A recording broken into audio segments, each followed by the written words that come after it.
Assalamualaikum warahmatullahi wabarakatuh. Saya Handika Danu Prasetya, NIM I1E018048. Di sini saya akan mempresentasikan struktur organisasi OSIS di SMP Negeri 3 Bunggelan tahun pelajaran 2000-2001. Dari ketua, dari yang paling atas ada ketua, terus di bawahnya diampu oleh wakil ketua, dilanjut oleh sekretaris, ada wakil sekretaris, kemudian dilanjut lagi ada bendahara, ada juga wakil bendahara. Kemudian setelah bendahara dan sekretaris ada seksi-seksi yang di dalamnya terdapat seksi keimanan dan ketakwaan terhadap Tuhan Yang Maha Esa. Yang kedua, budi pekerti luhur akhlak mulia. Yang ketiga, kepribadian unggul, wawasan kebangsaan dan bela negara. Keempat, prestasi akademik, seni dan atau olahraga. Kelima, demokrasi, HAM, pendidikan, politik, lingkungan hidup, kepekaan dan toleransi sosial. Keenam, kreativitas, keterampilan dan kewirausahaan. Dilanjuti kualitas jasmani dan kesehatan dan gizi. 8 ada sastra dan budaya, kemudian teknologi informasi dan komunikasi. Yang terakhir adalah komunikasi dalam bahasa Inggris. Terima kasih. Itu adalah struktur organisasi OSIS di SMP Negeri 3 Bunggelan. Terima kasih kepada Mas Handika Danu Prasetya yang sudah menjelaskan mengenai struktur organisasinya. Selanjutnya perkenalkan, nama saya Utut Putranto, NIM E1E018047. Di sini saya akan menjelaskan mengenai tugas-tugas dari setiap pengurus OSIS di SMPN 3 Bunggelan. Yang pertama, untuk tugas ketua, yang pertama memimpin organisasi dengan baik dan benar. Jadi untuk ketua nanti akan memimpin memimpin organisasinya dengan baik dan benar. Yang kedua ada mengordinasi semua rapat pengurus. Untuk ketua nanti akan mengordinasi semua rapat yang akan dilakukan oleh organisasi OSIS SMPN 3 Bunggelan. Yang ketiga, menetapkan kebijaksanaan yang telah dipersiapkan dan direncanakan oleh rapat pengurus. Yang keempat, memimpin rapat. Jadi nanti ketua itu akan memimpin rapat ketika pengurus OSIS mengadakan rapat rutinan atau rapat untuk menyelenggarakan suatu acara. Yang kelima, menetapkan kebijaksanaan dan mengambil keputusan berdasarkan musyawarah dan mufakat. Untuk ketua nantinya akan menetapkan kebijakan dan mengambil keputusan berdasarkan musyawarah dan mufakat seluruh pengurus OSIS. Tanpa ada musyawarah dan mufakat, ketua tidak bisa mengambil keputusan tanpa ada musyawarah dan mufakat. Yang selanjutnya ada wakil ketua. Di sini yang pertama, wakil ketua bertugas bersama-sama ketua menetapkan kebijaksanaan. Jadi sebelum menetapkan kebijakan, ketua dan wakil ketua akan berkoordinasi untuk menetapkan kebijakan tersebut. Yang kedua ada memberikan saran kepada ketua dalam mengambil keputusan. Tugas dari wakil ketua yang kedua ini, ketika ketua akan mengambil keputusan itu, maka wakil ketua harus memberikan saran agar ketua itu mantap dengan keputusan yang ketua ambil. Yang ketiga ada menggantikan ketua jika ketua berhalangan. Ketika ketua berhalangan, maka yang harus menggantikan adalah wakil ketuanya. Yang keempat, membantu ketua dalam melaksanakan tugasnya. Untuk wakil ketua harus membantu ketua dalam melaksanakan tugasnya.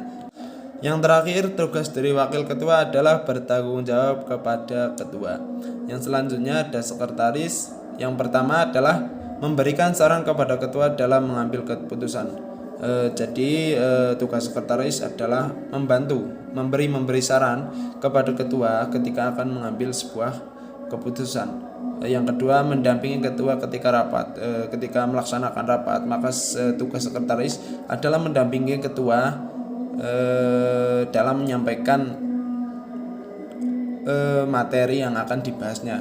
Yang ketiga, menyiapkan laporan, surat, dan evaluasi kegiatan. Setelah melakukan rapat atau melakukan kegiatan, maka tugas dari sekretaris adalah menyiapkan laporan, surat, dan evaluasi kegiatan yang sudah dilaksanakan. Yang keempat, bersama ketua menandatangani setiap surat. Jadi tidak ketua saja yang menandatangani sebuah surat. Tugas sekretaris adalah bersama ketua menandatangani setiap surat yang akan dibuatnya. Yang kelima, bertanggung jawab tertib administrasi. Yang keenam, bertindak sebagai notulasi dalam rapat. Yang selanjutnya adalah wakil sekretaris. Wakil sekretaris di sini ada 2 tanggung jawab yang harus dipegang oleh wakil sekretaris. Yang pertama, aktif membantu pelaksanaan tugas sekretaris. Jadi wakil sekretaris akan membantu sekretaris 1 dalam melaksanakan tugasnya. Yang kedua, menggantikan sekretaris jika berhalangan. Jadi wakil sekretaris akan menggantikan sekretaris jika sekretaris 1 itu berhalangan untuk hadir dalam kegiatan atau rapat. Jadi nanti wakil sekretaris akan mendampingi ketuanya jika sekretaris berhalangan. Yang selanjutnya ada bendahara. Tugas bendahara yang pertama, bertanggung jawab mengetahui segala pemasukan dan pengeluaran biaya yang diperlukan. Jadi bendahara harus tahu segala pemasukan atau pengeluaran yang dibutuhkan atau diperlukan dalam suatu kegiatan atau bahan yang diperlukan untuk dibeli. Yang kedua, membuat tanda bukti kwitansi setiap pemasukan atau pengeluaran uang untuk bertanggung jawab. Ya, ini tugas bendahara yang paling sering kita dengar itu adalah membuat kwitansi untuk membuat bukti pemasukan atau pengeluaran yang diperlukan. Yang terakhir, tugas dari bendahara adalah menyampaikan laporan keuangan secara berkala. Jadi bendahara akan menyampaikan laporan mengenai pengeluaran atau pemasukan yang didapat. Jadi wajib itu. Selanjutnya tugas dari wakil bendahara. Yang pertama, membantu bendahara dalam segala urusan keuangan yang diperlukan. Jadi wakil bendahara hampir sama seperti wakil sekretaris, dia akan membantu ketuanya atau bendahara 1 dalam melaksanakan urusan keuangan yang diperlukan. Yang kedua, ada ikut membantu mengawasi pemasukan atau pengeluaran yang diperlukan. Jadi wakil bendahara akan mengawasi bendahara dalam menangani pemasukan atau pengeluaran uang yang diperlukan. Yang ketiga, membantu mencoba segala kegiatan untuk bahan laporan keuangan secara berkala dan menyampaikan tanda bukti pembayaran. Sama seperti sekretaris akan membantu bendahara dalam kegiatan untuk bahan laporan keuangan secara berkala. Jadi akan menyampaikan secara berkala terkait pengeluaran atau pemasukan. Yang terakhir itu ada seksi-seksi. Yang pertama, tugas dari seksi adalah bertanggung jawab atas seluruh kegiatan yang menjadi tanggung jawabnya. Jadi seluruh kegiatan yang diberikan tanggung jawab, maka mereka harus bertanggung jawab atas kegiatan yang menjadi tanggung jawab. Yang kedua, melaksanakan kegiatan yang telah diprogramkan. Jadi apabila ada kegiatan yang sudah diprogramkan, maka seksi tersebut harus melaksanakan kegiatan tersebut. Yang terakhir, menyampaikan laporan pertanggungjawaban kegiatan kepada pengurus pada akhir kegiatan.